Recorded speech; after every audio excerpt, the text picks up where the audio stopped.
Assalamualaikum warahmatullahi wabarakatuh. Alhamdulillahi rabbil alamin. Wassalatu wassalamu ala ashrafil anbiya'i wal mursalin. Wa ala alihi wa sahbihi ajma'in.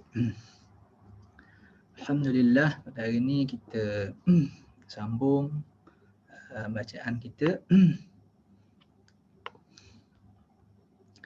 Kita masih lagi di peringkat apa nama ni? Alhamdu wa al-madhu wa syukru, dan termasuk juga lah al-thana'u. Jadi al-thana'u yang paling umum. Alhamdu ada dia lebih terperinci dan dia lebih khusus, lebih khusus dengan syarat-syaratnya yang banyak. Dalam pertengahan itu kita berjumpa dengan istilah al-madhu dan juga asyukru. Kerana biasa dibahaskan ialah alhamdu wa syukru, puji dan syukur. Baiklah, jadi sebelum pada kita baca yang baru ni, saya nak sebut sikit di sini ialah pada muka surat yang dulu, semasa kita baca tentang wa urfan, yakni alhamdu urfan, saya dah tengok dalam kitab yang lain dia tertinggal di sini satu perkataan, iaitu wa urfan fi'lun. Lepas daripada urfan fi'lun yumbi. Di sini ditinggal fi'lun. Tambahkan di dalam apa nama ni buku. Wa urfan fi'lun yumbi'u an ta'zimil mun'im min haitsu innahu mun'imun 'alal hamid aw ghairihi. Dan dari segi hurufnya alhamdu itu, yakni segi istilahnya, istilah syarak lah kita kata, iaitu perbuatan. Yang naknya ialah perbuatan. Jadi kalau tengok pada apa nama ni makna bahasa, as-sana'u bil jamili. As-sana', puji-pujian. Dia begitu. Di situ bentuk puji-pujian. As-sana'u as-sana'u bil lisan. As-sana'u bil lisan. Memuji dengan lidah. Jadi disebut dengan memuji dengan lidah. Jadi perbuatan itu ialah perbuatan lidah. Jadi wa urfan ni fi'lun. Jadi dia lebih umum, bukan saja dengan lidah, bahkan juga dengan apa nama ni, dengan anggota dan juga dengan hati. Itu diberi contoh. Jadi tambah di situ menyebabkan kita faham lebih banyak makna. Ini tu tertinggal, kita kira ni tersilap lah, tersilap. Wa urfan fi'lun yumbi'u an ta'zimil mun'im, iaitu perbuatan yang menggambarkan, membesarkan atau memuliakan orang yang pemberi nikmat tadi, sebagai dia yang memberi nikmat tersebut kepada al-hamid, kepada orang yang memujinya. Okey, bila kita selesai situ baru kita masuk baca di sini. Okey, baik. Okey, tanda baris-baris ni lah. Jadi kita sebenarnya di peringkat apa nama ni masih lagi mukaddimah, panjang juga mukaddimah ini. Jadi saya pun dah tengok ramai orang tak tahan untuk baca mukaddimah yang panjang ni. Tetapi oleh kerana kita sudah niatkan daripada awal untuk kita bacakan dia daripada awal dan kita tidak akan langkah dia, maka kita akan bersabarlah di dalam menerangkan mukaddimah yang panjang ini sebelum daripada kita masuk pada bab at-taharah. Jadi belajar ni bukan semua benda kita boleh belajar apa yang kita suka saja, apa yang kita mahu saja. Jadi apa yang kita tidak mahu itulah yang akan menguatkan kita pada kemudian nanti. Kemudian nanti. Bukan maknanya mukaddimah ni tak ada kaitan dengan fiqh, bukan. Nanti kita akan jumpa kaitannya banyak sekali. Dan mudah-mudahan kita mendapat keberkatan dengan membaca keseluruhan mukaddimah yang dibuat oleh apa nama ni al-musannif dan juga yang disyarahkan oleh asy-syarih. Qala asy-syaikh asy-syarih Muhammad Ash-Shirbini Al-Khatib rahimahullahu ta'ala.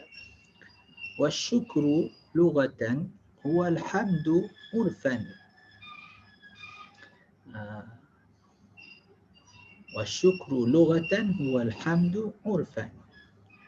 Wa urfan sarful abdi jami'a ma an'ama Allahu bihi alaihi minas sam'i wa ghairihi ila ma khuliqa li ajlihi. Wal madhu lughatan al-thana'u bil lisani 'ala al-jamili mutlaqan 'ala jihati at-ta'zim. Wa 'urfan ma yadullu 'ala ikhtisas al-mamduhi bi naw'in min al-fada'ili. Wa jumlatul hamdulillahi khabariyatun lafzan wa insya'iyatun ma'nan لحصول الحمد بالتكلم بها مع الإذعان لمدلولها ويجوز أن تكون موضوعة شرعا للإنشاء والحمد مختص بالله تعالى كما أفادته الجملة سواء جعلت فيه الألف واللام للاستغراق كما عليه الجمهور وهو ظاهر أم للجنس كما عليه الزمخشري لأن اللام لله لأن اللام يعني حرف اللام لله للاختصاص فلا فرد منه لغيره تعالى أم للعهد العلمي كالتي في قوله تعالى إذ هما في الغار سورة التوبة كما نقله ابن عبد السلام وأجازه الواحد على معنى أن الحمد الذي حمد الله به نفسه وحمده به أنبياؤه وأولياؤه مختص به والعبرة بحمد من ذكر فلا فرد منه لغيره وأولى الثلاثة الجنس. Jadi di sini ya, banyak aspek teknikal lah. Bacaan kita ini banyak melibatkan aspek teknikal bahasa. Teknikal bahasa. Tak apalah. Okay, baik. Wasyukru, ada pun syukur itu. Huwal hamdu urfan. Dia adalah sama seperti istilah alhamdu urfan. Alhamdu dari segi istilahnya, istilah syarak. Wasyukru lughatan. Jadi maknanya tak sebutlah sini wasyukru lughatan, apa maknanya sama macam urfan. Apa dia? Yang di atas itulah. Fi'lun yumbi'u an ta'zimil mun'im min haitsu innahu mun'imun 'alal hamid sawa'un 'alal hamid aw ghairihi sawa'un kana dhikran bil lisan am i'tiqadan wa mahabbatan bil jinan am amalan wa khidmatan bil arkan. Itu maknanya. Jadi makna sama. Alhamdu al-istilahi sama dengan makna asyukru lughatan, al-lughawi, asyukru al-lughawi. Sama, iaitu perbuatan, maknanya umum, bukan lisan sajalah. Perbuatan boleh jadi fi'lu qalbin, boleh jadi perbuatan hati, boleh jadi fi'lu al-a'dha, dengan tubuh badan, dengan anggota. Fi'lul lisan, dengan dengan lidah, umum. Yang memberitahu perbuatan yang memberitahu bahawa orang yang menerima nikmat tadi, memberitahu bahawa orang yang menerima bahawa perbuatan yang menunjukkan bahawa membesarkan orang yang memberi nikmat tadi, orang yang memberi nikmat atau memberi kelebihan kepada al-hamid, kepada orang yang memuji, kepada orang yang memujinya atau orang lain yang bukan pemujinya, tapi boleh jadi anaknya ataupun keluarganya ataupun orang-orang yang diambil berat oleh dia lah. Sama ada bentuk membesarkannya, itu membesar ni maknanya kita kata memuliakan lah. Dan bentuk memuliakan dia itu atau Susah juga nak bagi tahu, maknanya kita macam kita bagi respect lah, gitu kalau bahasa biasa ni. Maknanya menunjukkan perbuatan kita menghormati dia lah, menghormati dia dalam bahagian apa? Kerana dari segi dia itu telah memberi nikmat kepada kita ataupun orang-orang yang berkaitan dengan kita atau orang-orang yang kita ambil peduli tentang mereka itu. Jadi penghormatan itu sama ada di dalam bentuk percakapan ataupun dalam bentuk perasaan, dalam hati, ataupun dalam bentuk anggota tubuh badan. Itu makna dari segi bahasa, dari segi bahasa. Asyukru, syukur dari segi bahasa, gitulah. Okey, kemudian kita tengok apa pula wa urfan, dan dari segi istilahnya pula, yakni syukur dari segi istilah pakai di dalam syarak. Apa makna dia? Urfan, ada bezalah antara lughatan, maknanya digunakan oleh orang Arab daripada dahulu lagi, itu makna dia. Kemudian bila datang makna syarak, kadang-kadang maknanya sama, kadang-kadang maknanya lebih, kadang-kadang maknanya kurang. Maka syarak kadang-kadang mendatangkan makna yang lain. Jadi kita tengok di sini, maka biasanya ada kaitanlah di antara makna bahasa dengan makna istilah. Cuma ada sedikit penyesuaian. Wa urfan sarful abdi jami'a ma an'ama Allahu bihi alaihi minas sam'i wa ghairihi ila ma khuliqa li ajlihi.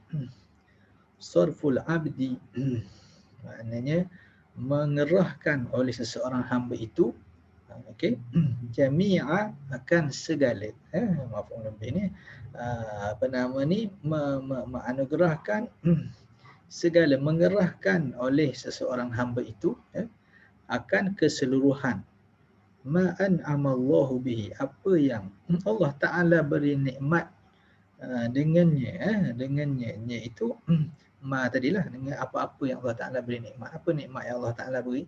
Antaranya beri anggota, antaranya beri mata, beri telinga, antaranya beri harta, beri anak, beri apa semua sekali.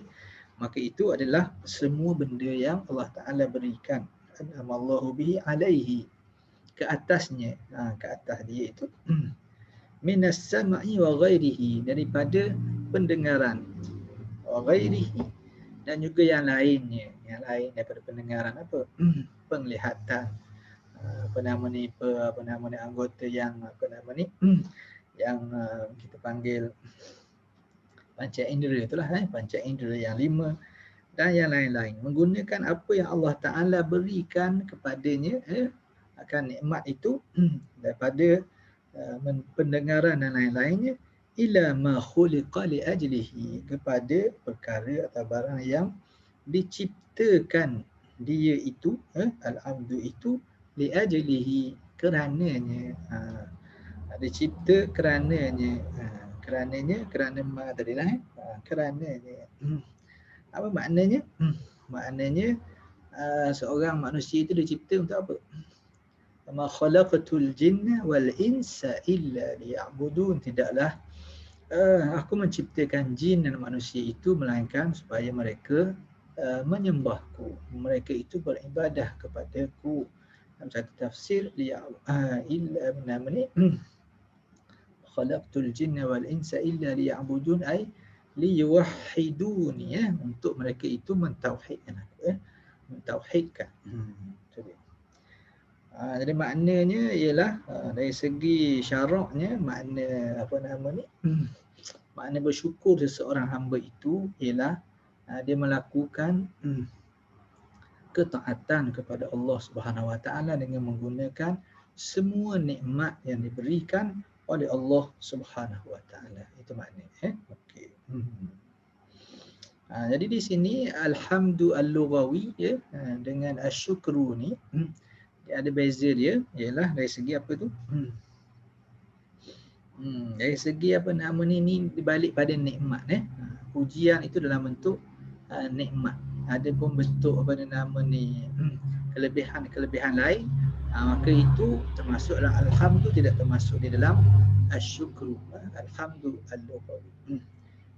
Jadi lebih pada asyukur ni ialah berkait dengan nikmat. Ada nikmat, diberi pada nikmat, kemudian digunakan nikmat itu untuk digunakan nikmat tadi untuk beribadah kepada Allah Subhanahu Wa Taala. Itulah makna syukur. Wal madhu lughatan, madhu pula madhu, kita kata dah ni madhu dengan alhamdu, dengan as-sana'u dalam bahasa Melayu lebih kurang saja makna dia ialah puji. Wal madhu lughatan as-sana'u bil lisani 'ala al-jamili mutlaqan. Dari segi bahasanya madhun pula, dari segi bahasanya puji dengan lidah ni sama dengan alhamdu tadi. Setakat itu as-sana'u bil lisan 'ala al-jamil. Ini pun sama juga. 'Ala al-jamil. Tapi ni mutlaqan. 'Ala al-jamil. Kalau yang dulu 'ala al-jamili al-ikhtiyari, 'ala al-jamili al-ikhtiyari. Yang ni 'ala al-jamili mutlaqan. Mana-mana yang elok saja. Yang elok maknanya sama ada benda itu mengandungi pilihan atau benda itu tidak ada pilihan padanya, tak apa. Itu boleh dipanggil puji. Seperti lu'lu' tadi, dia tak ada pilihan, dia itu begitulah benda. Okey. Yang buat pilihan ni biasanya yang buat pilihan lah, yang membuat pilihan, yang boleh buat pilihan, manusia boleh buat pilihan lah, kebanyakan. Maka Allah Ta'ala pun termasuklah yang membuat pilihan. Allah Ta'ala ni dia ada sifat iradah, iradah. Maka dia tidak dipaksa. Maka perbuatan Allah Ta'ala itu termasuk di dalam benda yang dipuji, dipuji Allah Ta'ala. Ini adalah perbahasan dia panjang lagi lah apabila berkait dengan Allah Ta'ala. Tapi makna puji itu boleh juga pada Allah Ta'ala. Kita puji Allah Ta'ala. Itu yang nak dikehendaki di sini tidak disebutlah. Maksudnya ialah termasuklah memuji Allah Subhanahu Wa Ta'ala kerana dia adalah termasuk di dalam as-sana'u bil lisan 'ala al-jamili al-ikhtiyari. Dikira pada muta'allaq dia, dikira pada muta'allaqat pada sifat-sifat Allah Ta'ala yang qadim. Okey, muta'allaq pada qudrat, pada iradah, semua sekali itu. Maka kita pun puji dia, puji Allah Subhanahu Wa Ta'ala. Ala jihati ta'zim ni sama. Dalam bentuk al-madhu dengan alhamdu sama saja dari segi ala jihati ta'zim. Maknanya dari segi membesarkan, bukan makna untuk menghina dan sebagainya. Wa urfan, dan al-madhu pula dari segi istilahnya, ma yadullu ala ikhtisasil mamduh binaw'in min al-fada'il. Yang menunjukkan khususnya orang yang dipuji itu dengan sesuatu fadilah, suatu kelebihan. Dengan dia tidak menghadkanlah kelebihan apa tak kata. Jadi syukur tadi dia kelebihan dia lebih pada nikmat, atau kelebihan pada nikmat. Ini kelebihan umum. Al-madhu, orang yang ada kelebihan. Oleh kerana itu kita kata ini syair madhun. Itu biasanya begitulah. Okey. Maknanya puji, kita puji. Puji belaka ni semua sekali puji ni, tapi itulah nak ikut pada dia punya takrif sangat susah, banyak sangat, tapi kurang, kepentingan tu kurang. Jadi kita di sini adalah latihan pada akal penggunaan takrif tadi, penggunaan takrif. Jadi penggunaan lafaz ni banyak perbahasannya di dalam masalah usul fiqh, masalah usul fiqh. Jadi usul fiqh dia banyak. Dalam masalah mantik dia banyak berkait dengan perkataan, benda yang tidak dirasa tapi difaham oleh akal ni kita kena faham dia punya sakat-sakat ya. Jadi itu memerlukan pada latihan berfikirlah, latihan berfikir. Jadi kalau kemampuan berfikir kita tak tinggi, tak boleh, kita tak mampu sampai tahap berfikir seperti itulah. Ini tahap berfikir nak bagi dia sama dengan perkataan. Itu takrif. Dalam fikiran ni begini dah, tapi masa bagi takrif itu dari segi penggunaan lafaz. Jadi kadang-kadang penggunaan lafaz tu sampai maksud. Kadang-kadang penggunaan lafaz tu tak sampai pada maksud. Jadi nak menggunakan lafaz bagi tepat-tepat ni itu satu kemahiran, satu kemahiran dan satu kesenian. Ni Ini maknanya dia tunjukkan kepada kita macam mana cara untuk bermain dengan lafaz. Bermain dengan lafaz lah. Bermain tu maknanya bermain dalam bidang bidang usul fiqh dan bidang bahasa dan juga bidang ilmu mantik. Mantik di sini maknanya ilmu yang berkait dengan at-ta'rif lah, al-had, dipanggil al-had tu. Baik. Habis cerita tentang apa? Al-thana'u. Kemudian alhamdu. Alhamdu makna al-thana'. Al-thana' umum sekali. Tapi yang dibahas ni ialah alhamdu, kemudian ada dari segi lughatan, wastilahan, kemudian asyukru, ada dari segi lughatan, wastilahan, wal madhu, lughatan, wastilahan. Semua sekali itu ada dibincangkan di sini. Jadi kemudian orang yang bersyukur itu syukur. Ya. Perbahasan syukur dengan sabar itu ada perbahasan dia juga. Kemudian Allah Ta'ala kata wa qalilun min ibadiyasy syakur, dan sedikit saja di kalangan hamba-Ku yang syakur, sangat bersyukur. Jadi ada syakir, orang yang bersyukur, syakur, orang yang banyak sangat bersyukur. Sekarang ulama menyatakan syakir ialah orang yang membuat satu pekerjaan saja untuk bersyukur pada Allah Ta'ala pada satu masa. Orang yang syakur pula, dia buat banyak perkara dalam satu masa, buat banyak ibadat dalam satu masa. Contohnya kalau baca Quran, dia tak buat ada benda lain. Itu satu daripadanya. Tapi dalam ketika dia baca Quran, dia buat juga beberapa benda lain. Maka itu dipanggil orang yang syakur. Dia baca Quran dengan lisan dia, kemudian dia memahami pula. Kemudian dia maknanya berjalan dengan tafsir pula dan macam-macam lagi, membaca qiraat yang tertentu pula. Jadi dia bukan hanya baca saja. Jadi banyak. Itu termasuk dalam syakur. Dia beri contoh kalau orang yang pergi buat mengiringi jenazah, dalam masa mengiringi jenazah dalam masa yang sama itu dah jadi satu ibadat, satu ketaatan. Tapi ditambah lagi dengan membaca zikir-zikir, di samping memerhatikan, ambil iktibar daripada kematian dan seumpamanya, maka itu dipanggil hamba yang syakur. Itu adalah perbahasan tentang syakir dan syakur. Sabar dengan syukur, itu ada perbahasan. Setengah ulama kata yang afdal ialah sabar, setengah kata yang afdal ialah syukur. Kesimpulannya ialah kalau sekiranya syukur itu hanyalah setakat berkata alhamdulillah saja, maka sabarlah lebih afdal. Kalau syukur itu dengan semua anggota tubuh badan, dengan semua perkara yang diberi oleh Allah Ta'ala seperti dalam ta'rif ini, maka syukur adalah lebih afdal daripada sabar. Itu perbahasan yang panjang juga dalam kitab-kitab dalam kitab-kitab tasawuf, kitab-kitab tasawuf. Okey, jadi habis tentang itu. Kita pun masuk tentang alif lam. Kemudian kata dia wa jumlatu alhamdulillahi khabariyatun lafzan wa insya'iyatun ma'nan. Dan kita kata alhamdulillah itu, makna susunan alhamdulillah, nak katanya kat mana dia kata di atas tu, Syekh Al-Musannif Abu Syuja' rahimahullah ta'ala kata dia alhamdulillahi rabbil alamin. Jadi dia pun balik pada sini alhamdulillah. Kata dia alhamdulillah. Wa jumlatu alhamdulillah, dan jumlah ayat alhamdulillah itu segala puji bagi Allah. Khabariyah lafzan wa insya'iyatun ma'nan. Khabariyah, khabariyah ni istilah ilmu apa ni? Ni istilah ilmu balaghah, istilah ilmu balaghah. Bukan ilmu nahwu ni. Khabariyatun, khabariyah. Al-uslubu imma khabari wa imma insya'i. Jadi uslub al-khabari yang macam mana? Ma yahtamilu as-sidqa wal kadhib. Ada yang kemungkinan betul, kita boleh kata betul, boleh kata tidak. Uslub insya'i, dia tidak mengandungi boleh kata betul atau boleh kata tidak.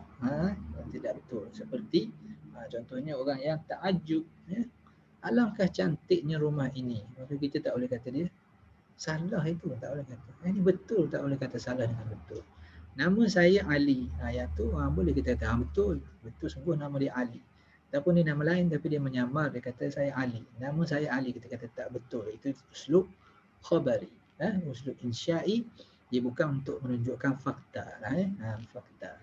Lebih kurang uslub khabari itu maknanya ialah dalam bentuk pernyataan. Pernyataan. Jadi pernyataan itu boleh dikata betul, boleh dikata tidak betul. Uslub insya'i pula bukanlah uslub yang jenis membuat pernyataan yang boleh dikata betul atau tidak, tetapi mengandungi kadang-kadang perintah, kadang-kadang mengandungi penyesalan, kadang-kadang mengandungi harapan.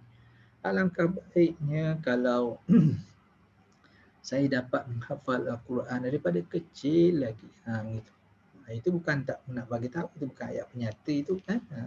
Itu maknanya melahirkan kekesalan. Itu dari segi bahasa Arab dia panggil uslubnya ialah uslub insya'i. Itu dia. Jadi ayat Alhamdulillahirabbil alamin ini, alhamdulillah kalau kita terjemahkan directnya, segala puji bagi Allah. Itu ayat penyata. Itu ayat khabari ya. Uslubnya uslub khabari, jumlah khabariyah kita panggil. Segala puji bagi Allah.